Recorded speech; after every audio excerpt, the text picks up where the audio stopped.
Welcome back to another episode of my favorite plot copycats, where we take a Hollywood movie that is an undoubtable classic, and then we compare it with a B movie that maybe achieved cult classic status. And I line up some of the scenes, we take a look at them, and laugh at how many similarities there are, and just generally have a good time. Today we're going to be taking a look at First Blood from 1982, the very first Rambo movie, and comparing it to 1983's Vahsi Kan, or as some people might know it, Turkish Rambo, from 1983, starring Cüneyt Arkın. Now, a word about Cüneyt Arkın before we get started. He is a prolific and maybe the most famous Turkish actor. He's been in over 300 movies, and he's made such cult classics as Turkish Star Wars, Turkish Rambo. I think he was in Turkish Jaws, but I could be mistaken. Turkish Superman. I think he made a movie where Spider-Man and Captain America are both in it. Anyway, always good fun. Also worth pointing out, and this is the kind of tangent that I really enjoy going on, he made this movie called Sword in the Claw. It's an awesome cult movie, and it's sort of a retreading of the old Tarzan type legend, only he's raised by lions. Maybe Tarzan was raised by... No, Tarzan was raised by apes, right? That's why he swings through the jungles. Anyway, the Lion Man, because this is also known as Lion Man, was raised by lions. Now, here's a kind of tangent that I really appreciate, because it's self-indulgent. In 2019, there was a hip-hop collective called Big Turks. The MCs were Jamal Gasol, Rome Streets, and Lord Juco. And thanks to the luck of having some really cool friends that do really cool projects and stuff in hip-hop, I was able to actually do the artwork for that project. You can find it, sure, on Spotify. It's definitely on Bandcamp from Chong Wizard Records. Local to Vancouver, been into hip-hop for years and years and years, has been doing a lot of cool projects. If you check them out on Bandcamp, you're going to see the Infinity Stones, a series of 6 vinyl LPs with wicked cool art by Rob Israel, and what else? He did the Last Jedi mixtape a while ago, and some cool re-releases like the Holy Mountain that they did. Anyway, find them on Bandcamp. I'm sure the music is on Spotify for Big Turks, and let's take a look at Vahsi Kan.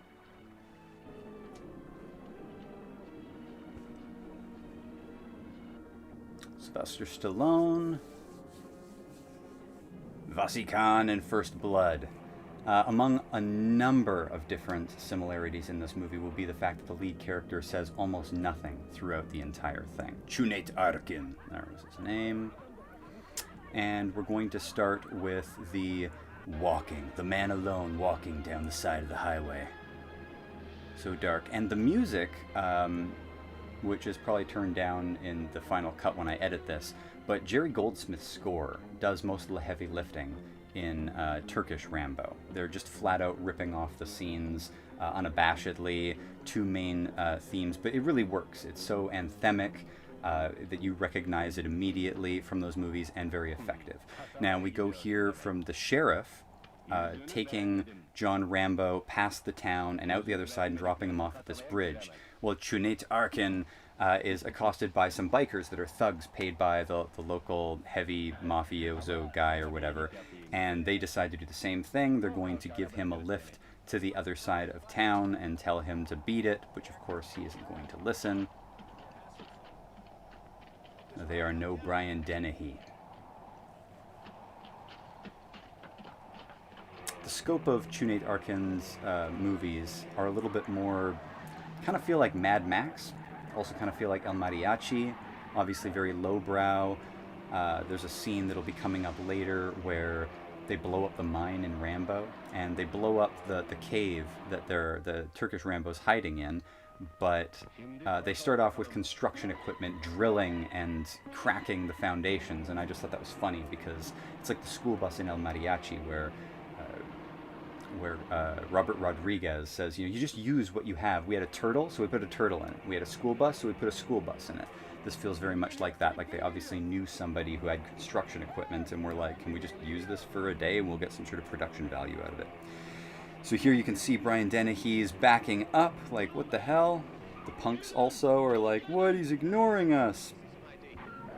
Which of course prompts the confrontation between your main sort of bad guy forces and your independent hero guy.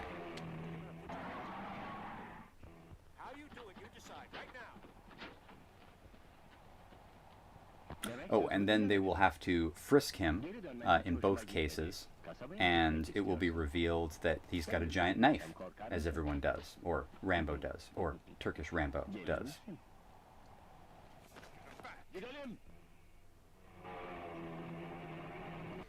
Now, actually, this scene is a little bit different from Rambo in that they're going to use the knife and cut his chest up. I sort of think that maybe because of the timing being 1983 and the nature of what the story is, it was easy to borrow from Walking Tall, where they cut up and scar up him with a knife as well. It's effective in either case, but it just doesn't happen to be a Rambo lift this particular time. And then when they bring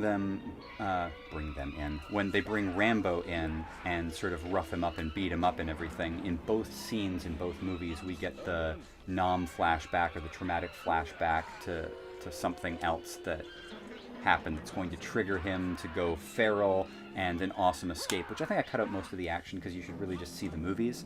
But this is just giving you that setup because obviously the action scenes are also quite different.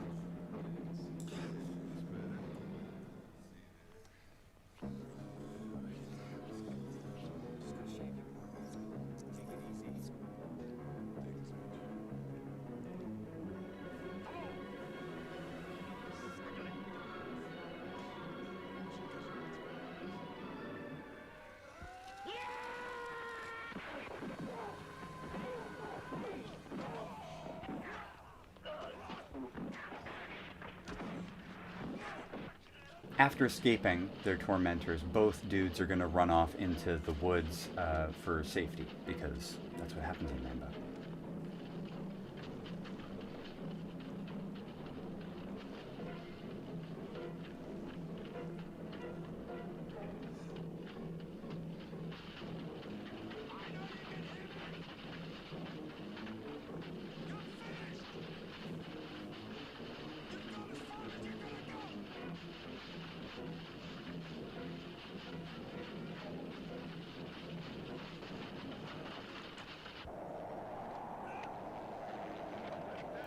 Now, you can rip off a lot from movies and homage a lot from movies. When the movie gets to the level that we're at to doing a plot copycat, it's when you steal huge set pieces, like beat for beat are doing the movie. So here, both characters are going to jump off of this cliff and fall through this tree, probably breaking all their ribs on the branches on the way down.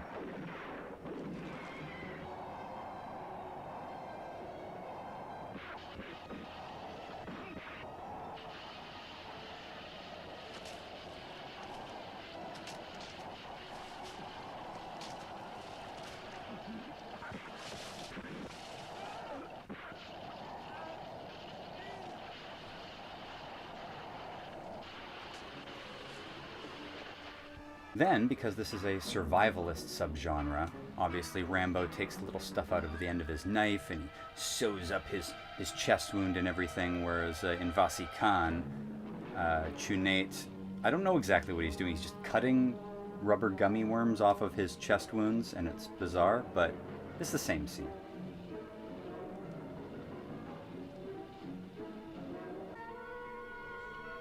Also needing some kind of, I don't know, cover, clothing, warmth, apparel. The words are escaping me right now. You got to use your big knife and cut through some old potato sackcloth and make some kind of poncho.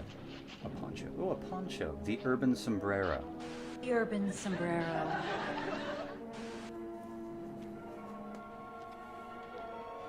And of course, the classic bandana. And then when chasing in the woods, you've got these booby traps, like the spiked, I don't even have the words. Why am I trying to pretend? It's a spiked booby trap. You get what I'm saying.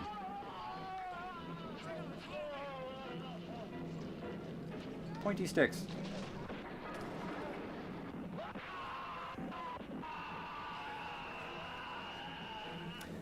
Now, one of the larger dialogue scenes is going to be coming up when somebody who knows the Rambo character shows up to talk to the authorities and give them an idea of what they're dealing with. The Troutman dialogue is pretty classic, but read the Turkish I don't think you understand. Subtitles is pretty hilarious. I didn't come here to rescue Rambo from you.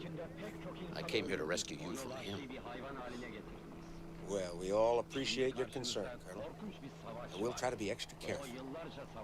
I'm just amazed that he allowed any of your posse to live. Is that right? Strictly speaking, he slipped up.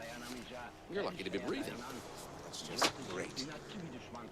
Colonel, you came out here to find out why one of your machines blew a gasket. You don't seem to want to accept the fact that you're dealing with an expert in guerrilla warfare. With a man who's the best. With guns, with knives, with his bare hands.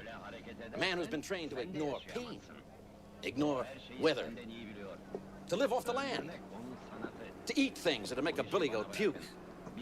In Vietnam, his job was to dispose of enemy personnel, to kill, period. Win by attrition. Well, Rambo was the best.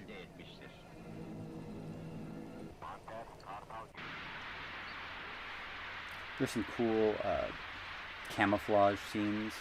I actually think that maybe Chunate did a more impressive job, as you can see that he's actually just like a tree when he turns around, whereas Rambo's kind of just more in the shrubs and pops out to stab people. But I thought that was pretty funny. Watch here, he turns around and it's just a tree. Watch. Wait, someone's coming. It's a tree. Allah'tan yiyeceğimiz var. Yağmur dinince kasabaya ineriz. I love that jump.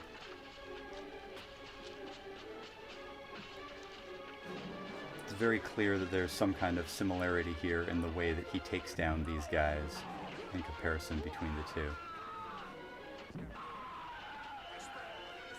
We're also going to be getting one of the longest dialogue scenes, or I should say the other longest dialogue scene, when finally Rambo talks in the cave here. And he said, they drew first blood, they drew first blood. But read the subtitles of the guy on the bottom. He's just like, blood, there was blood, there's blood. They took my wounds, they took the wounds from my blood, the blood from my wounds. That was all there, it was ridiculous. And now there will be blood, I will get my vengeance in blood.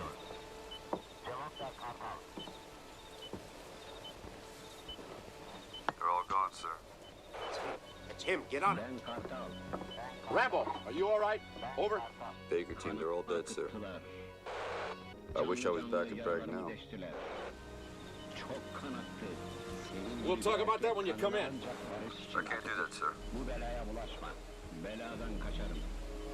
Well, look, John, we can't have you running around out there wasting friendly civilians. There are no friendly civilians. Well, I'm your friend, Johnny. I was there with you knee-deep in all that blood and guts. I covered your ass more than once. Seems like bailing you out of trouble's getting to be a lifetime job for me. There wouldn't be no trouble except for that king shit cop. All I wanted was something to eat. The man can't push me, sir. Well, you did some pushing of your own, John. They drew first blood, not me. Look, Johnny. Let me come in and get you the hell out of there. They just blow up with a rocket here, the mouth of the cave. They originally used like the construction equipment, like demolition equipment, to crack a bunch of these rocks first, which I don't know. But that's going to trap Rambo in the cave. It's going to trap Chunate also in the cave, and he's going to have to crawl out. Now the last, I don't know, act of the movie where Rambo goes into the town, he starts blowing things up, and there's a lot of production value that's in there, and they don't have it in Turkey, so the endings are quite different. There's still a personal confrontation between the villain and the hero, and it's awesome, but I'm not going to ruin that for you here because there's no point in comparing the two. They're very, very different. I highly recommend that you check out both movies. Obviously, most people should have seen First Blood because it's 44 years old or whatever it is. But it's no less classic or amazing. It stands the test of time really well. The score is amazing. It works well in both movies. And once you've seen it, watching Turkish Rambo here, and make sure you get Vahsi Kan. There are multiple Rambo knockoffs that come out. There's another one called Thunder that has a whole trilogy that's more of it's an American movie, and it's a native guy fighting against a bunch of racists, and it's so unbelievably racist there towards him. But like that's quite good as well. But I think this one so far is the one that I've seen that is the closest, like beat for beat, taking all the best parts. Totally worth watching, hilarious, fun, and great. And then when he climbs out at the end here, where I'm going to leave you with is, instead of saying, you know, climbing on a truck and then continuing the adventure, the Turkish Rambo just decides that he's going to jump into the fray and attack them all. And basically, instead of hiding, he's like, I am Lion Man.